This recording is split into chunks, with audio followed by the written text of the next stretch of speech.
Welcome everybody. Thanks for being here. So tonight we're going to talk from three different perspectives, very similar perspectives around the resilience of our bodies, practices and things that we can do to take care of ourselves during these times that we find ourselves in right now. When I think about times like this, and I think about our connection to the living earth, and of which viruses are a part, of which bacteria is a part, of which is also a part of our own makeup and our bodies, I think immediately to the way that I have been taught to look at these things as there's an intelligence that is being asked for us to somehow show up for and engage with. And I think the coolest thing that is happening in my experience of what's going on right now is that we are waking up and kind of being initiated into this recognition that we are all connected, that there is actually not something that is separate. And we've lived this storyline for a long time that we are separate, that what's going on over there doesn't matter, or what's going on in here doesn't connect to this, or all these pieces. And right now is like this really grand initiation into this recognition that we are connected. And so in that way, life is intelligent, and illness in that same way is an invitation for us to show up and participate. And so there's a couple of herbs, Western herbs, that I want to share with you. But everything that I share, especially from the lines of Western herbalism, is first coming from the foundational understanding that our bodies innately have the capacity and desire to heal. That's what they do. That's what they do. And that's what they have been training to do since we came out of the womb or belly, however we got here in that way. And our immune systems have evolved alongside of our microbiome from initiation. Our microbiome is full of bacteria and viruses and fungi and all kinds of things. And they have evolved together, our immune system and this microbiome, and they work together because our bodies are not just our homes, they are homes to a whole ecosystem. And so our health is actually their ecosystem health also. So they give us a lot of information on what's good bacteria, what they will accept in, and what they need to help us maybe fight off. And so we have a team in here. And when we start to think of it like that, it's like, what do I have to do in my body to be a better home for this amazing ecosystem that I'm supporting? And so we start with our first layer of protection, our skin. We have a microbiome on our skin. And, the skin and our digestive gut flora are both kind of influenced the most by the food that we eat and the environments that we're in, okay? And this is important because these are things that we can actively cultivate a relationship with. We can go out and breathe in diverse ecosystems. This is a practice of mine. When Maryam originally asked me to do this, I was outside, consciously laying next to moss and breathing. And it sounds funny, and I love that, and it's like, I'm like, you'll never guess what I'm also doing right now. But it's an intentional practice of feeding and diversifying this biome that is rich with immune kind of enhancement for my body and information for my body and for the body of my baby also, my son. And so I think about eating a plethora, and we talked about this on Tuesday night with our digestion kind of chat, a ton of different vegetables, fruits from the earth, especially if things are grown organically, regeneratively. I tend to not peel or wash very many things that I eat, and that's a personal thing. I also ferment, and so fermentation is a huge way that I add to my gut microbiome. And whether that's you go to the store and you buy some kimchi or sauerkraut, that's perfectly fine also. I think having a participation with your food, gives you a little bit more of that conscious relationship with what it is that you are taking in, and maybe the benefit that you are also getting. So those are some of the ways that I, consciously put myself in different environments and engage with different things to embolden my microbiome. And that's, a vast, really important thing that we can do, especially in these times where we are being called to self-quarantine. Going to nature by yourself is a total gift, where you know that you belong. That makes me cry a little bit. Like, you feel that, back on the earth, and in some way you're helping that situation also. I know that probably both of these lovely ladies will also say, make sure you sleep, you rest, you stay warm. There's like basic things that we can do to caretake that certain energy. And then, what else did I write down? Sunlight, that's vitamin D, you guys. Like, also getting outside and letting the skin, like your body, be just warmed by that, by the sun, so important. And then hydration. I'm seeing a lot of you guys drinking water. We are in a yoga studio, so that's generally a good practice. But hydration is how our cells communicate. It's how everything kind of functions.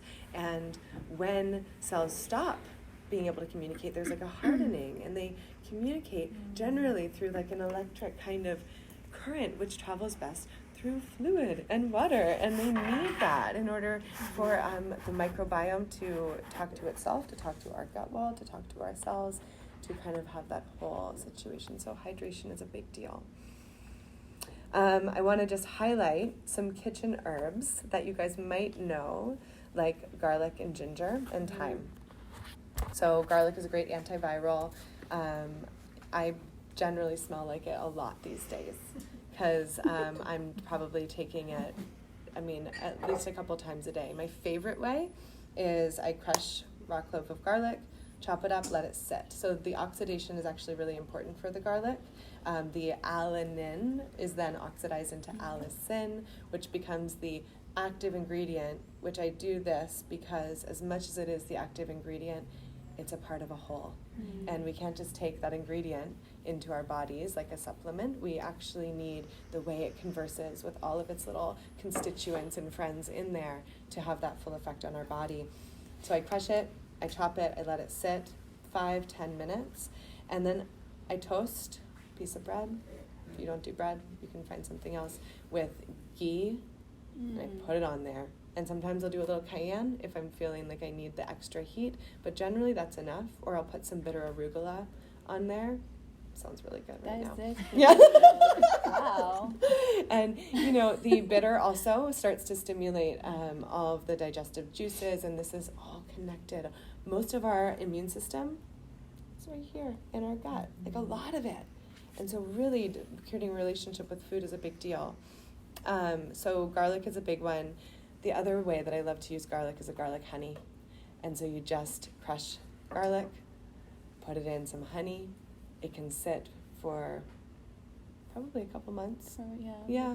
Cap it, take a spoonful every day, a couple times a day. Really nice. And then it's also sweet. And you can do this like an oxymel is a sour and sweet. So you have like an apple cider vinegar with honey, and you can put all kinds of herbs in there. That's where you could throw your ginger, garlic, your thyme. You could do some bitter herbs in there. Peppermint I have written down if you have like that kind of access to, those kinds of things. That would be good. Most of us have heard of elderberries. You guys heard of elderberries? Access to. Elderberries are a big deal. We all kind of know that. They're an immunostimulant. But the elder flowers are actually where it's at. Elderberry syrup, I love it. Definitely do it. It's awesome. Elder flowers have more of this kind of helping our bodies move cold and flu through. It helps us with as a diaphoretic to help us get heat out. It's a cooling herb. It's actually really good as an expectorant to get any mucus out of the lungs. It's also an alterative. So an alterative is any kind of herb that has a non-specific kind of active action of emboldening our system. So just kind of making us more resilient in that way. And so elderflowers you can do as a tea. That's probably the best way, unless somehow you have access to them fresh right now, which probably you wouldn't. So I wouldn't necessarily trust that if you did. And then ginger, we all know ginger, antimicrobial, certainly really good for our mucus as an expectorant, really good for our gut, and it's warming. So the warming herbs are going to be really helpful as balancers, especially if you're going to do an elderflower tea. Like I would definitely do like elderflower tea with some sliced ginger, with some honey. And then you have like the warm, the cool, you have that kind of balanced energetics. Thyme, folklorically, thyme was said to give courage, to give bravery. And it's antiviral. It's great as a tea, it's great as an expectorant. And then echinacea. Echinacea, we all know. It's kind of gotten a bad rap because it got all this like publicity, but nobody really knew how to use it. And so people were taking it like preventatively and then like once a day, all these things. Echinacea, I'll tell you, you go buy a tincture, you can get alcohol or non-alcohol based tincture. At the first sign of a little anything, you take a dropper full every hour. So you'll go through like an ounce tincture bottle in a day, no problem, until the symptoms are reduced.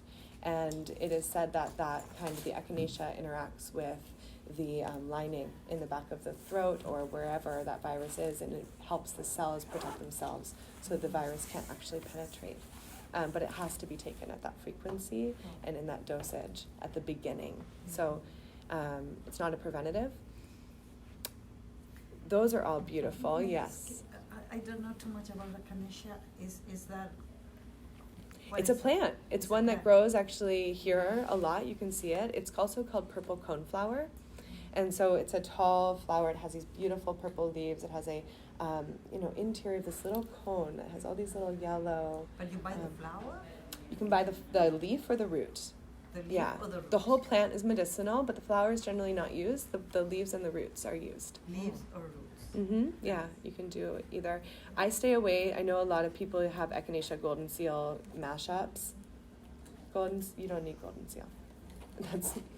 You don't need that. That's too intense for our bodies. It doesn't come in a pill. It does. I'm not a big fan of pills in general because you never really know how long an herb's been sitting there. You don't really know. There's a lot of variation in that space. Understand. If you're going to buy a tincture and this is something that interests you, make sure it's a fresh plant tincture. You can find that out. It'll say it. And you can find them at Mom's. You can find them at Mom's. Whole Foods has them. Herb Farm's a great company, and they're probably the most widely spread that you would find. So can you just the elderberry flower and eat it? Sure. Is that the same effect? Yeah, so yes, it's going to have some of the same effect. When herbs dry and then we make them in a tea, the hot water actually breaks the cell walls of the plant, and there are some like minerals and stuff that gets released in that way. But as far as like the antiviral properties and things like that, you'll probably actually get more of it from the fresh. And then just to kind of touch on a couple of other types of herbs that I think are really important in how to use them. Adaptogens. Adaptogens are a classification of herb that just help our body deal with stress, essentially. And my favorite immune and respiratory kind of adaptogen is astragalus. And astragalus root you can generally buy in like root slices. And pretty much all fall and winter, any rice I make, any soups I make, any beans I make, anything that is going to be cooked in water has some astragalus roots in it. just because, like, kind of why not? I got them. So I'm going to throw them in there. So that's generally one I use a lot. Mushrooms. Reishi, shiitake mushrooms are awesome. Turkey tail, they grow around here everywhere. Those are great mushrooms for our immune system and for our general body's ability to handle stress and environmental stress specifically.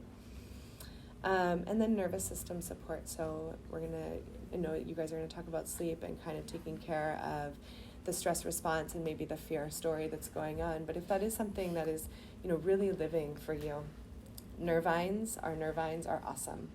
So I do oat straw as an infusion. It's it's like this supreme nourisher. It's going to give you vitamins, minerals, all of these things that you need, and then it's also really moisturizing, so it's nice and hydrating when a lot of other herbs can be drying.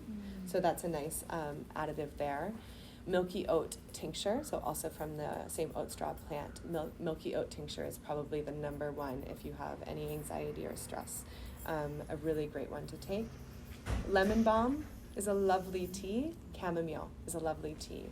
And the chamomile, you're going to have the bitter, you're going to have the antispasmodic, you're going to have the antiviral kind of addition there. Add some ginger, add some honey, do your thing. And then one thing that I saw today that I was like, oh, I should have to mention that. Ground ivy. You guys know what ground ivy is? Ground ivy, I'm sure you have it everywhere. It's probably in your lawn. If you spray your lawn, don't do this. But if you don't, and you're walking and you see ground ivy, it's also called creeping Charlie. It's antiviral. And the way I learned about ground ivy was one of my teachers Brent grabbed a piece, started mulling it up in his hands and shoved it up his nose. And I was just walking around and I was like, what are we doing? Shoved it up his nose, you said? Yeah. Also, I thought there was one called Creeping Jenny. So it is also called. It has been called Creeping Jenny also, but it's not really chartreuse. It looks like. This is what you have on the grass? Yes, but there's. You can look it up. They have little purple flowers. They grow close to the ground. They have kind of kidney-shaped almost leaves. They're not heart, but they are like in that kind of space. And they're little scalloped, and they are. It's a mint, so it has a square stem. It's another way to see it. And so that's one that you might be able to see and just when you're going to go. Flowers by any It chance? does. Little tiny, It does. I literally just saw some in my lawn yesterday. So there's a couple different plants. There's purple dead nettle that sometimes gets confused with it, but that's also an edible great plant. And then henbit is also one that gets I'll just confused. show you the photo I took. Yeah. Maybe you can. Yeah, perfect. That's a And good one. both of those other two? Yep. Yeah. Yeah, pestos. So tomorrow, you guys, are just a little bit. Yeah, exactly. Yeah. The spring is like Good. every year it's more and Nature more. has More and it. more. Grazing. Yeah. So tomorrow at noon, I'm running a little webinar here, or you can come online, or you can get the recording, where I'm actually going through how to make a bunch of different foods from the earth, from also your kitchen, from also your spice rack, that are in service to these things. So we'll go over ferments. I'm going to go over a lot of wild pestos, because why not? You get the garlic, you get the greens, you get the bitter, you do all the things. And then the spice rack stuff will be really good. So, yeah, I'm excited. Yeah, I know, it's so super good. So thank you. I mean, I hope that was helpful for amazing. you. And It's amazing how you find these things like already in our kitchen for a lot of us, but a lot of them are like you said, like you just walk outside and find them and and know to use them. But that's the beauty of nature, right? Too, that it's so intelligent and it gives us everything we need. Everything we need is already out in nature. Yeah. So, but I also wanted to, when we talked a couple of days ago about the gathering today, but just in general, how this moment that we're living through, it's a reminder, right? It's a reminder of like, oh yeah, I have these things in my kitchen. Like, oh yeah, garlic and ginger are both like antiviral, antibiotic. So it serves as a reminder. So these are things that we don't only do when we face, crises like this, right? These are things that they're practices, and Ayurveda, if nothing else, it's big on daily practices. It's big on just being consistent, and knowing this wisdom and having somebody like Alyson, where she can just share this wealth of knowledge about the things that we find in our kitchen. But that's what we were talking about, how we should be doing this all the time anyway, right? We should always be looking for ways to boost our immunity, because our immunity is like it's our first response, right? Yeah. And through immunity we build resiliency, right? And that doesn't mean that you're not going to get sick, because we are natural beings and we are of nature, right? So sickness is part of that. But what having a strong immunity does is that it builds resiliency, and when you do get sick, how quickly are you going to be able to bounce back, right? And recover. Illness is needed. Yeah. It is needed. I know that probably we all know that, Mhm. but that stress is totally needed. Absolutely. It's a necessary part Absolutely. of our growth. But all the things that, that Ali talked about, and the things that Maryam and I will talk about, like, you should be, making sure that you're getting enough sleep and rest, and rest is the best medicine, like actual rest, like horizontal rest. And the immunity, is through the digestion, and the digestion is like our daily work, right? We have to make sure that we're strengthening and supporting our digestion every day. So I can share some things, or do you want to? Okay. Next, you're at. Yay.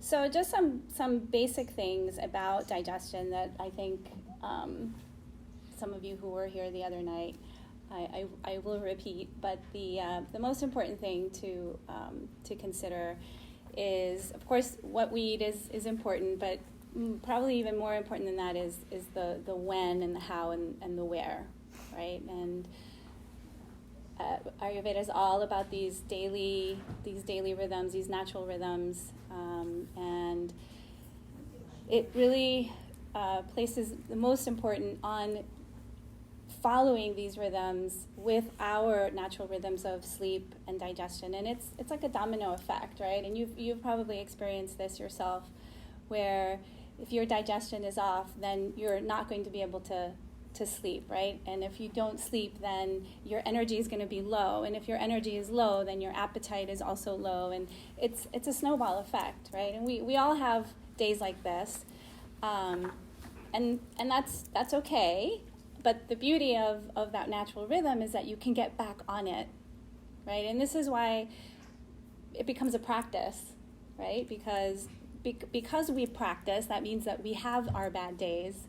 But again, we can get back on this rhythm the next day, right?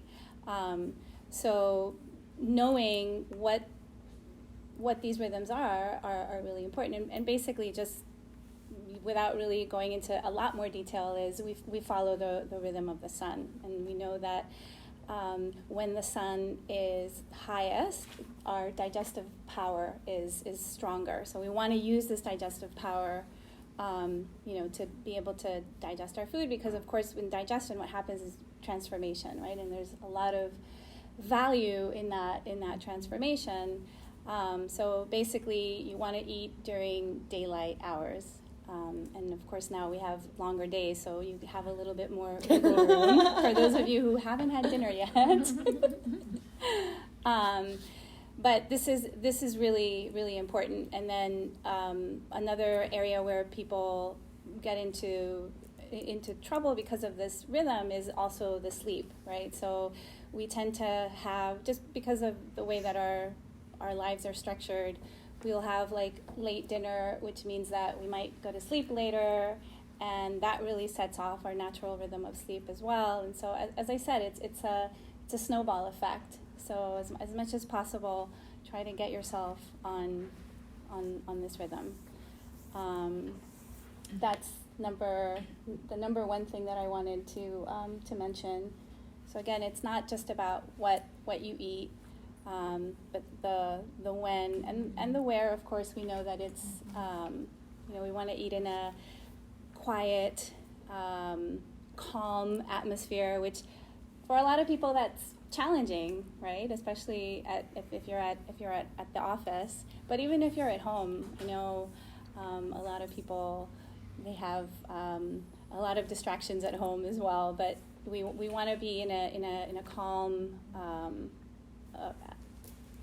surrounding as much as possible. And then the how, of course, we practice. In Ayurveda, we practice mindful eating, right? So it's about really paying attention, pacing yourself, and really tuning in to how what you're eating, how it's making you feel, right? Because we can usually tell right away if something is going to agree or not agree, but the most, the area where a lot of people get into trouble is that their mind and their gut are not in sync, and so they tend to overeat, and then they'll realize that they've eaten too much when it's too late, and that of course is really hard on the digestion. So, and then just because of the season that we're in, spring, I did want to talk about the seasonal resets that Ayurveda offers. We have some people in this room who have experienced that firsthand. And the seasonal reset is designed to prepare your body and your mind through the digestion. So we have we give the digestion a sort of like a break, a resting period. We fast. We do very light food, and it gives the digestion a chance to sort of clean out any unwanted things in the body that become toxic for it. And these toxics can make us feel sluggish, tired, but over time, what happens is that they can affect our immunity, right? They can have a negative effect on our immunity because these toxins will, they'll get into our cells, they'll clog our channels, and they will make our digestion less efficient.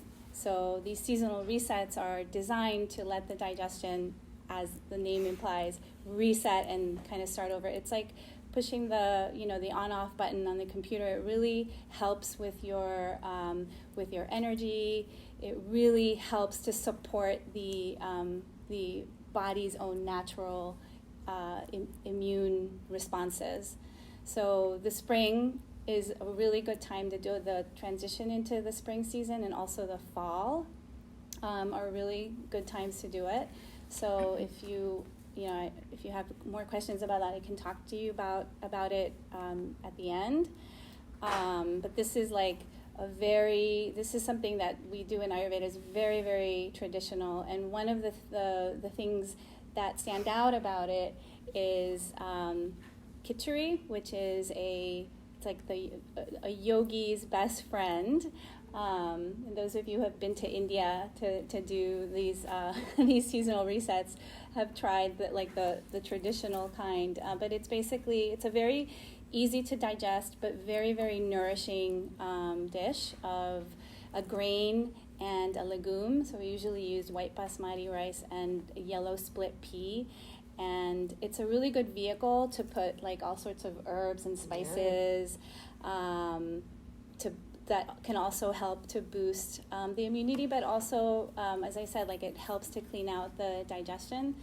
I have the recipe that you can try. It's very, very easy, and the great thing about it is that it's really nourishing, and yet it's very, very light on the digestion. So it's a really great way. I like to use it even when I'm coming down with something and I'm feeling the beginning of something. That's what I'll eat, because it just really allows your digestion to say, okay, I'm going to use all the power for healing and not for digesting, heavy food. So that's a really good practice as a regular practice, but also when you feel like you're coming down with something. It's a really good go-to.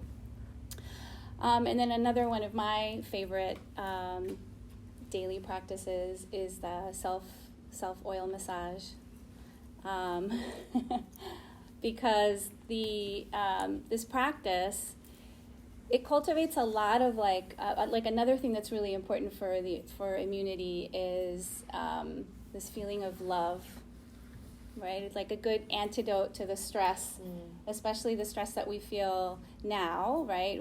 The best antidote is oxytocin, and this self-love, self-soothing that this massage technique gives is really important.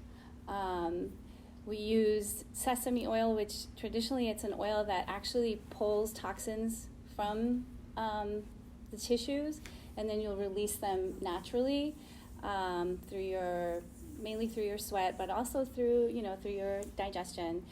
So again, these are practices that we do regularly, right? Because we're preparing for this. We're like, all right, bring it on, because we're ready. But also, if you feel like you're coming on with something, it's also a good practice. I usually would recommend that you do the massage and then go sit in a steam sauna and sweat it out, because sweat also is a really good way to release toxins.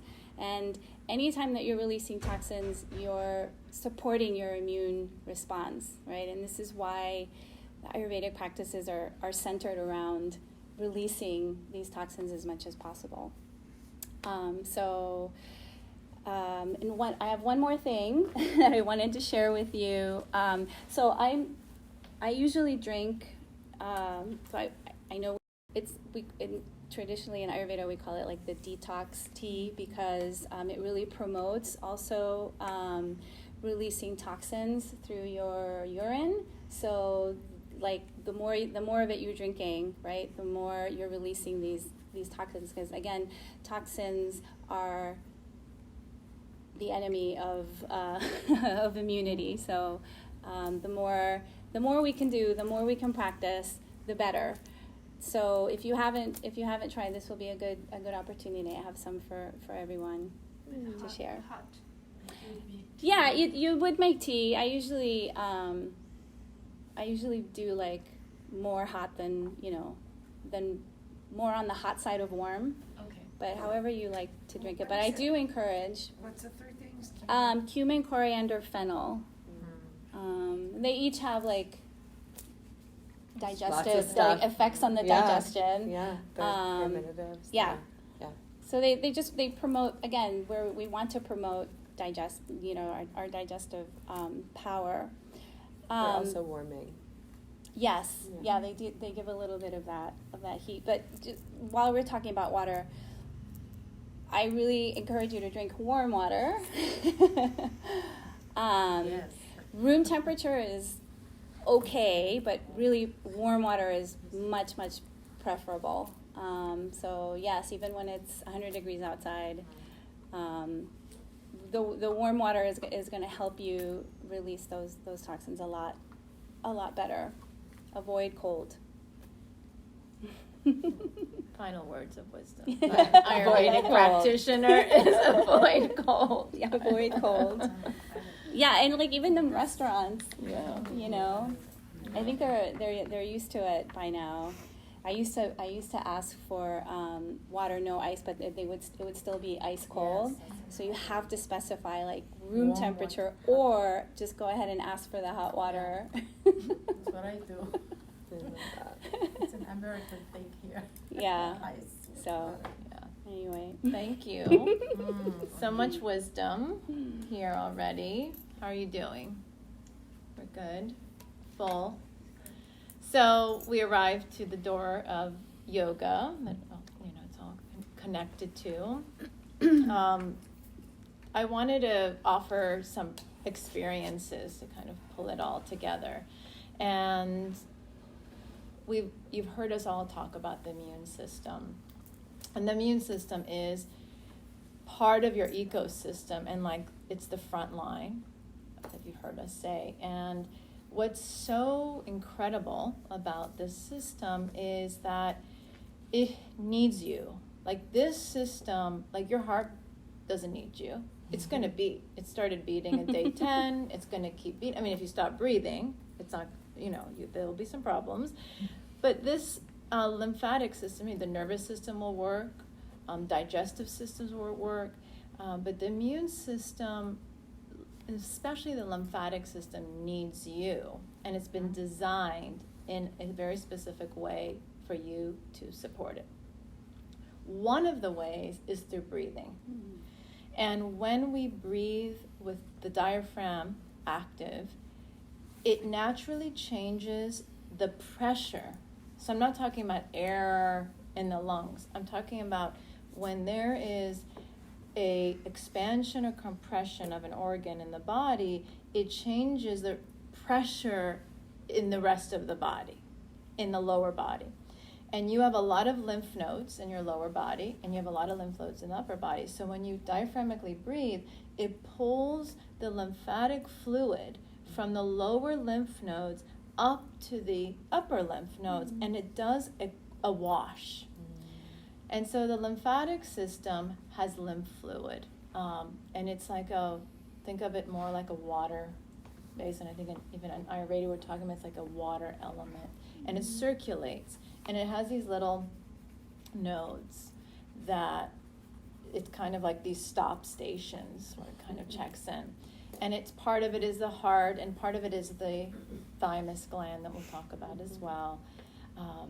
But it doesn't work by itself. It has a small pump that it's naturally going to do a little bit, but it relies on your breath. And then the other one is it relies on your skeletal muscles, on your movement.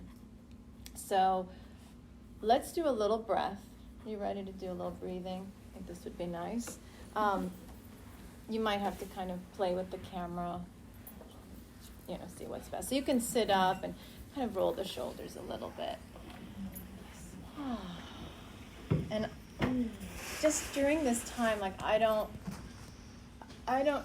whether you're like totally fine with everything going on or not, it's just there's a little bit of just agitation, and no matter what, it's like we'll find like we're holding our breath. So the focus of this is it's called Viloma Pranayam, and Viloma means to go against the grain, and I love that because it's like we're going against the grain of this kind of energy, and we're going to just calm it down. And I'm going to engage a mudra, so a little bit of movement of what we call Anjali mudra. So, and please honor your own rhythm and your own breath, but I'll kind of guide the first few, and we'll just do a few together. So when you inhale, you're going to inhale and open up, and maybe even look out and up, just kind of soften. And then we'll exhale, and we pause. Then we exhale, and we pause. And then we exhale completely, pause. Okay, so that's the complete breath. So you inhale, exhale, pause. Exhale, pause. Exhale completely, and pause. So do two more on your own. Fully inhale, and then exhale, pause. Your eyes can be open or closed. That last exhale, fully exhale, let it completely release. One more.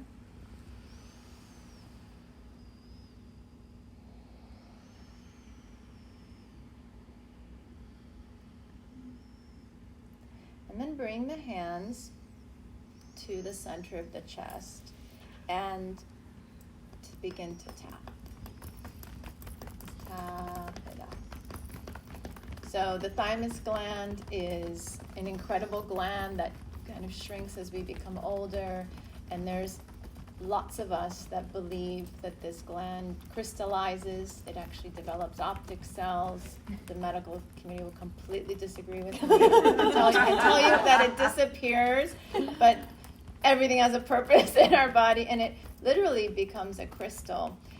But sometimes we need to stimulate our immune system, and this is a way to stimulate, especially if you've been around a lot of electronics, especially if you've been kind of taking in information.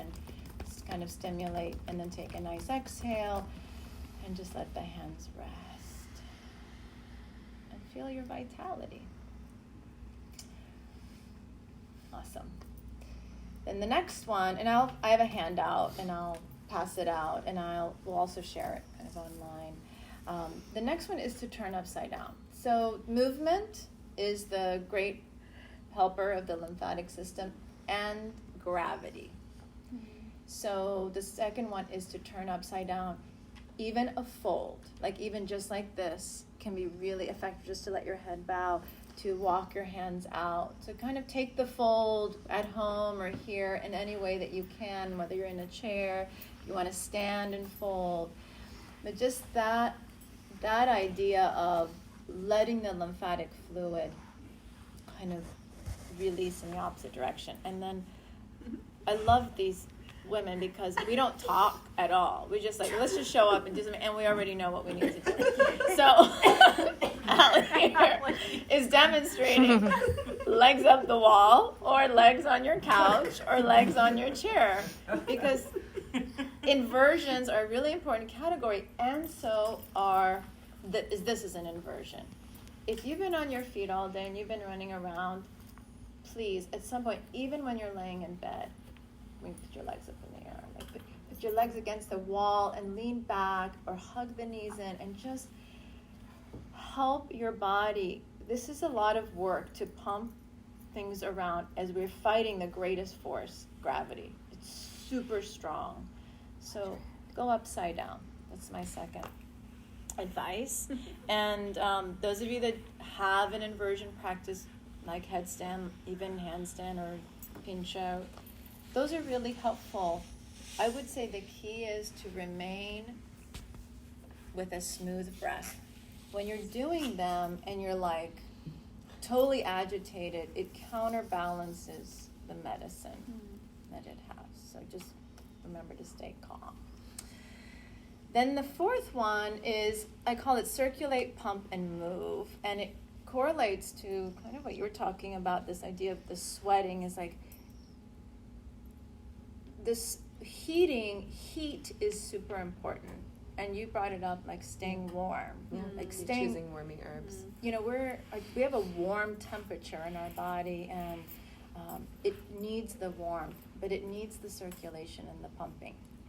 So most of your lymph nodes are in the shoulders and in the hip area, but there's also lymph nodes in every joint. It's so amazing. Even your knees have a lymph node or two, and your ankles, and it's so important to move them. So if you want, kind of stand up. I've been sitting a little bit.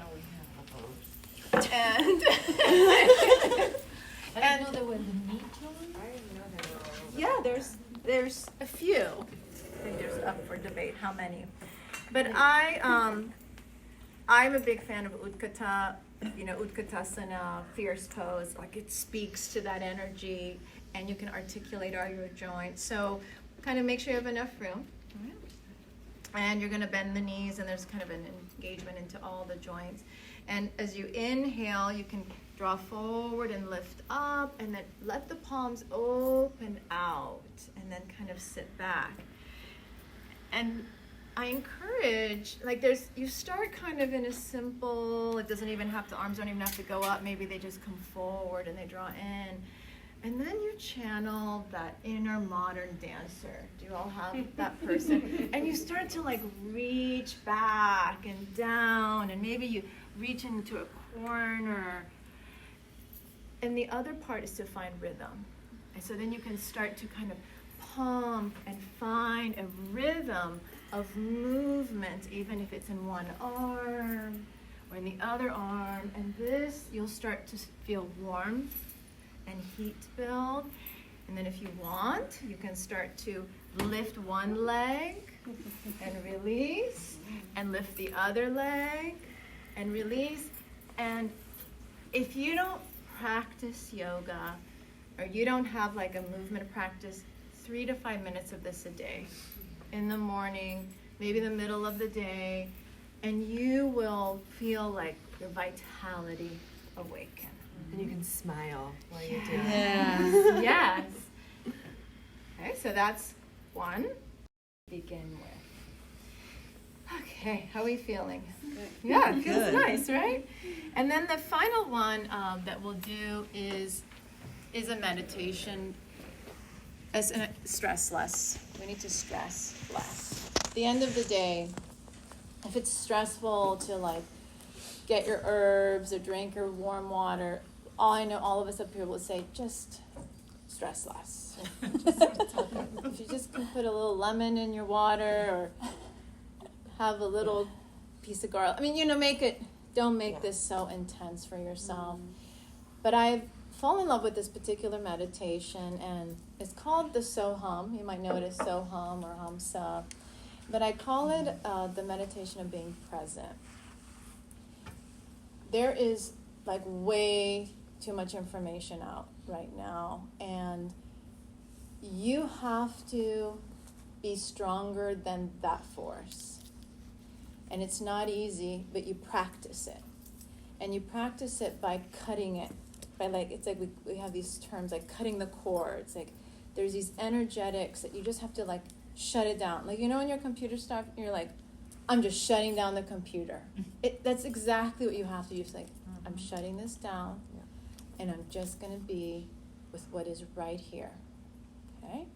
So take a moment and just kind of turn things off. If you're on live, you don't want to turn off your phone. Just be here. Be present. And take an exhale and be comfortable. Just kind of settle yourself in. And be present with what is true right now. Like, what is true in this moment right now for you? And I'm going to offer a little affirmation that internally, as you inhale, you say to yourself, I am.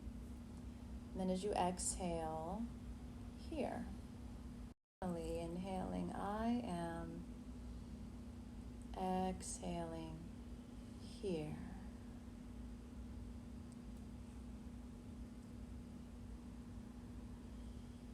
And just keep asking, like, is that true? Are you here? And then own that sense of, I am here. And in the Sanskrit mantra, the mantra is you inhale so, and you exhale hum. You can use it as a mantra, inhaling so, exhaling hum. And then there's this point that this evolves to, you get out of this idea of like, I am here, and it turns into, here I am. And that's when this meditation flips, and it's called the Hamsa meditation. And so I offer that, if you'd like to experience it, that as you inhale here, and you exhale, I am. Inhaling here, I am.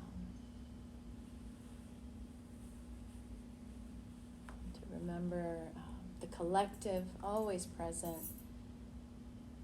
Perhaps here, we are. Here we are. Take a nice exhale. Just kind of moment to arrive and open your eyes. And this is, we'll make little kind of videos. We'll each be sharing some more information. But I just wanted, when this kind of started to churn, we turned towards each other because we know the spiral can go this way, can go down. And we know the power of community to spiral up. And so in those meditations that you do, in those moments where you affirm that you are here, you are present, I encourage you to just give a moment to the we, to remember that we are here, and here we are. And that's pretty cool. Yeah. Thank you. Thank you. So We're still hugging. we're still hugging so good. So there's, about 15 of you here, and I want to offer space for questions and anything from what we've shared, or if there's questions that you're picking up, Ida, let us know. I am trying to recover from shingles that went up here in my head and in my eye. So now I'm in the stage where it's very itchy, like extremely itchy. So itchy I can't stand it sometimes, but I do. And so I wondered if you knew anything specific like the sesame oil sounds really good. Yeah. It just seems, it will take time, from what I read, what everybody says, it takes time. The shingles 'Cause it's- are clear. The shingles are clear. It's gone. I would actually try nose drops, which we've ordered, and Yes. they're coming on Tuesday. On Tuesday, they'll Because the nose drops they're basically good for anything related to the head, neck, and shoulders, and they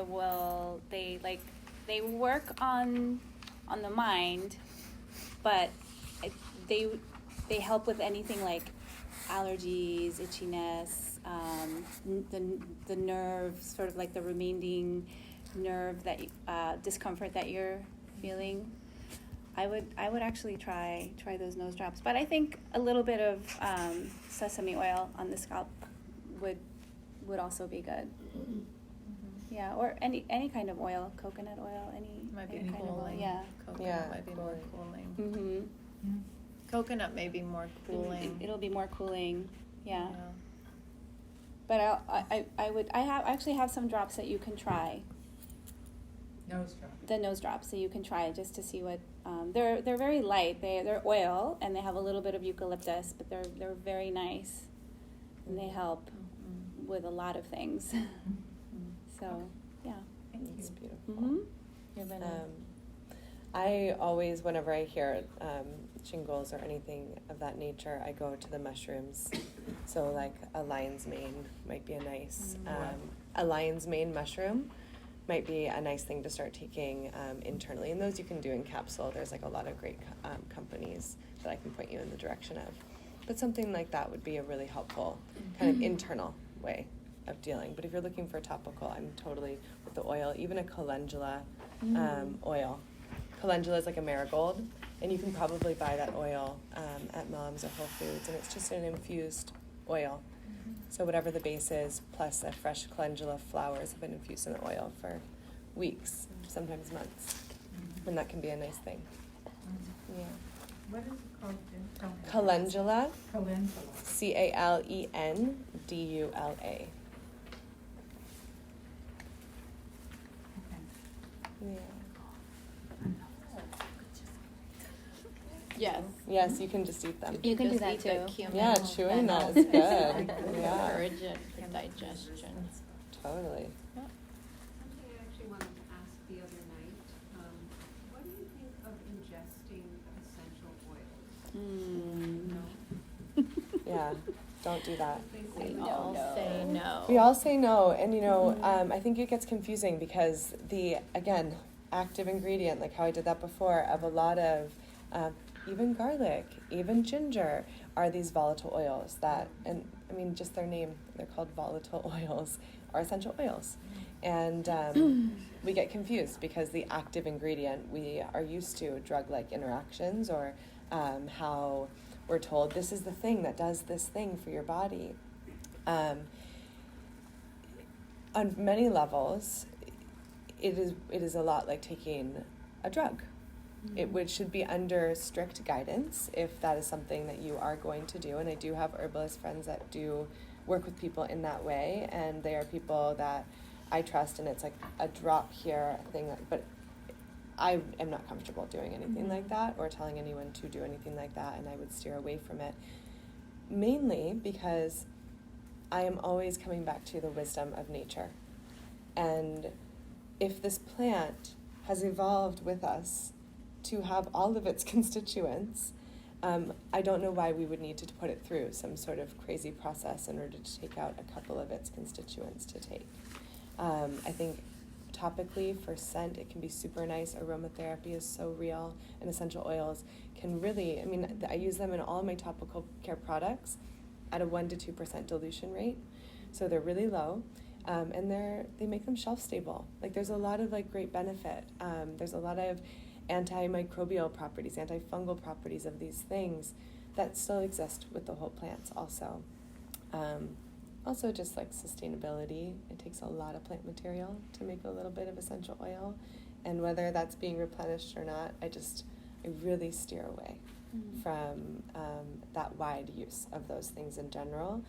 Certainly internal use. We just do not know. We just do not know.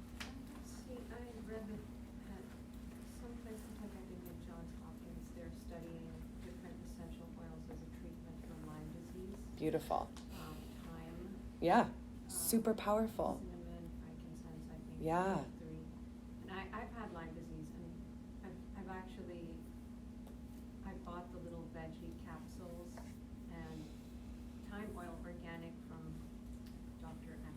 Anyway, so I've done it. I've actually ingested like up to 2 drops of thyme oil. Yeah. It really had a profound effect on my mental clarity. It's like suddenly I was just like I had drank 3 cups of coffee. Yeah. Or something. Well, there you go. It's like a really It's strong, so strong. super Yeah. strong. Yeah, that's a really And good. sometimes like those things, they have their purpose for like very maybe specific Yeah. things over like They're at a very unbelievably powerful. specific time, but as a long-term think- everyday practice, I would not Yeah. think I that think that's a under good idea. guidance, for sure. Mm-hmm. Under proper guidance. Mhm. For sure. Yeah. No, I'm not saying Yeah, you yeah, personally. yeah. I'm saying that there's a lot of people giving guidance Yeah. right now. You know, in Yeah. general, myself included, but like that's one that I wouldn't do. We're you know? we're like really strongly kind of, we have a strong stance on I have a that, but strong we feeling on realize that. there's other, There's There's other feelings. Yeah, just in support of both what Ali is saying and what you have alluded to with the research, with all foods, it's so valuable to have the complete food. And so in So essence, we are ingesting the essential oil, the volatile oils that come with the plants and the foods. So if you are like me and you'd like to have your citruses with the skin, you're actually ingesting the lemons or the oranges essential oil with it, with all of the other cofactors Yeah. that all work together. And as you said, it's like in lesser amounts. Yeah. So in a food capacity, I guess, as a food, it's one thing. Just like the seeds, right? Like when you heat up the seeds to get their essential oils Yeah. out. And then as far as the research, you're right about that, and there's a lot of good research. But even with foods, with foods and nutrient extracts such as turmeric, for example, there's a concept called medical nutrition. And so when we do medical nutrition, we're taking a particular ingredient or component of a food, like the turmeric, we take the curcumin from it, and we put it in a, let's say, capsule or in a form of an oil for therapeutic purposes. And that's where Ali again was saying, like under the guidance of someone who knows what they're doing, right? So to take the information that's out there and then to want to apply it, each of us, we're gonna need some guidance. Yeah. And it's safer that way. And I'll add to that though, just because that's like in a positive light. There's also been times where these things have happened where we, at Johns Hopkins and medical studies, have taken things, isolated things out of plants, and we're like, ooh, this thing and this thing, these are the active things that do this. It's gonna do this in their bodies. It's gonna do this with this cancer. And studies are called off because it actually does the opposite. So there is an intelligence of how that piece has evolved to have its little friends doing whatever it's done that we think in some way we can override because we figured out the one thing that's working. When it can't just be like the whole thing. Like ginger has 700 constituents and we're going to isolate like 5 or 6 of those. Like how are we going to know? You know, that whole conversation. So That's whole a good plants, whole plants, whole people. Plus, everybody's everybody's unique, right? We're all Yeah. an individual, and we have to look at the whole person. Yeah, and this So is there's often no cookie cutter. directed at one system or Right. one body part. And we're like, oh, we're going to fix this one piece of you. Oh, but all the other stuff that might go wrong, it's, you know, we're working on this thing right now. We'll deal with those things later, you know? So again, it's like if we can align as much as possible with the intelligence of nature first. That's why I'm like, get outside, get in the sun, breathe with moss. Prune your wintergreens, your evergreens, because they actually emit their essential oils. Totally. I've experienced Totally. it. I love that. Yeah. Well, that's breathing in one of the peppermint. one of the breathing in- reasons to be in nature is the oils that the trees put out, and Yeah. you know, the whole thing about forest bathing is just it's the oils. It's what you're extracting and getting on your microbiome. So, Yeah. So good. so cool. Combined with the sun's rays. That's Yeah, the sun. Absolutely. So, like, vitamin D is super important for your immune system. Vitamin C is important for your immune system. Zinc is important for your immune system. How you get those is important also. Yeah, Yeah. yeah. Can you talk a little bit more about the reading your biome? Because I actually also follow Zach Bush. I love him so much. I want him to run for president. What's this idea of reading your biome? Like, are So- we breathing in microbes or For sure. Are they getting on our skin? For sure. All the time. All the time. All the time. And so the more, I think this is what's so cool about our bodies as ecosystems is that we're recognizing that we have a microbiome in our gut, we have one on our skin, we have one in other places, and in our respiratory system we have a microbiome.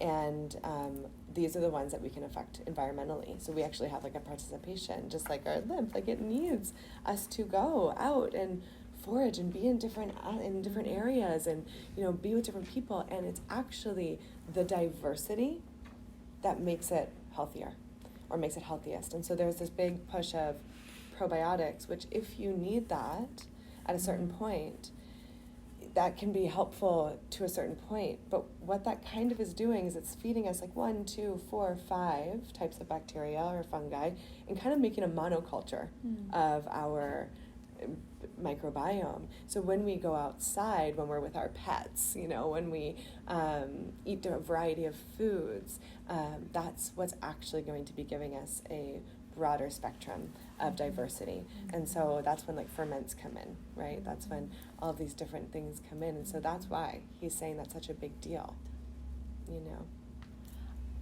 I think, based on what you just said, it just seems so ideal that we go out in the sun, we breathe deeply. Yeah, we do these things. Put our We legs up hug a a tree. plant. We put our legs up. We just get around nature. I mean, take these practices outside in nature. And just notice. Yeah, we don't really know because we don't have the sophistication of technology that measures the power of how powerful these are. We're not that advanced with our measurements, but we are in this experience. Yeah.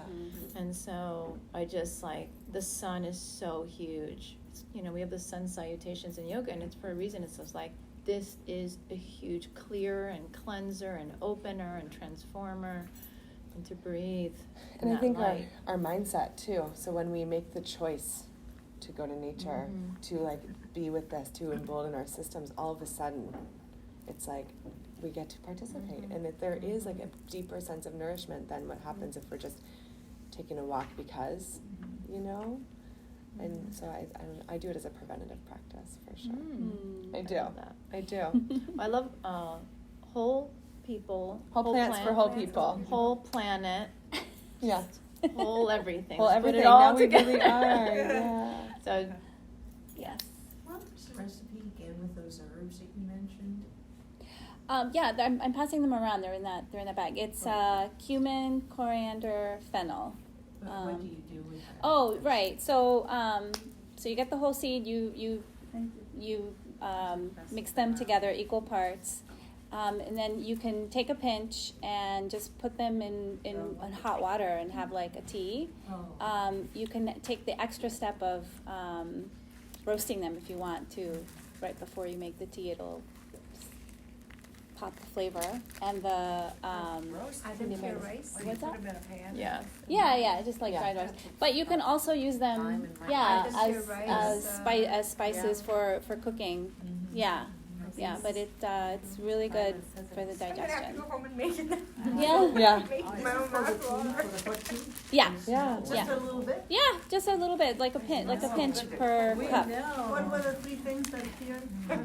Fennel, cumin, and coriander. Thank you. CCF. CCF. CCF. Yeah. I love CCF. Yeah, and that's what you would use for kitchari too, Yes. right? Oh. Yeah. When you say take kitchari, is that in addition to other things, or just mainly when you feel something killing when you just? You just do the kitchari. Yeah, and you put lots of these spices, lots of ginger. You know, it's just a good vehicle for the spices and the other healing stuff. Yeah, you've done kitchari before, right? Yeah. Ghee and lemon and Actually, eat up. Speaking about ghee, can I interject something? Sorry, I put my doctor hat on for a second. So this particular virus that's the newsmaker has a corona around it, right? It has a pretty thick layer. Maybe you've already mentioned it. I don't know. It's made of lipids. And Of so what? lipids. Lipids. It's like a fatty. So and our cell walls in our body has a lipid layer, and of course ours is it has the information intelligence to not let anything in unless it's weakened. And so when people are not eating enough fats, they actually are compromising their own cell wall. And think about it, with a lot of elderly, they're both very dehydrated, and also they don't make their own essential fatty acids or omegas anymore, and they tend to be told to avoid fats because of cardiovascular issues and all that. So their cell walls are not actually as plump and as defensive. And so the example that I gave actually to someone is, if somebody goes to, let's say, a fencing match, and they have a fence, and the other person doesn't have a fence, they can't quite play fairly, right? So if somebody's coming with a strong lipid layer around them, a bioshield around them, and my cells don't have it, that affects it. Yeah. So speaking about Thank ghee, you. That's a great love point. that. so Yeah. I actually am putting ghee in my In your coffee, my coffee, tea, and yeah. as my snack. Yeah. I usually do So it in the good. winter. Yeah. Now I have the justification to do To it. do it forever. I have no problem eating Ghee, too much. avocado, Yeah. the good fat. The good fat. Yeah, Very that good was really point. good Thank point. you. Yeah, Thank thank you. you. Great. Thank you. Mm. So for the honoring of time, just want to give our gratitude to the whole, to all of the teachers, and to that wise companion inside each of you.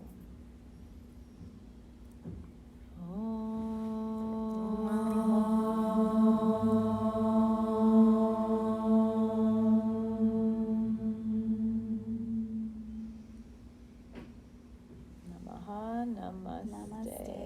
Namaste. Namaste. Thank you. Thank you. Thank you, Thank you everyone. guys. Thank you for showing up and coming. Thanks online. Thank you.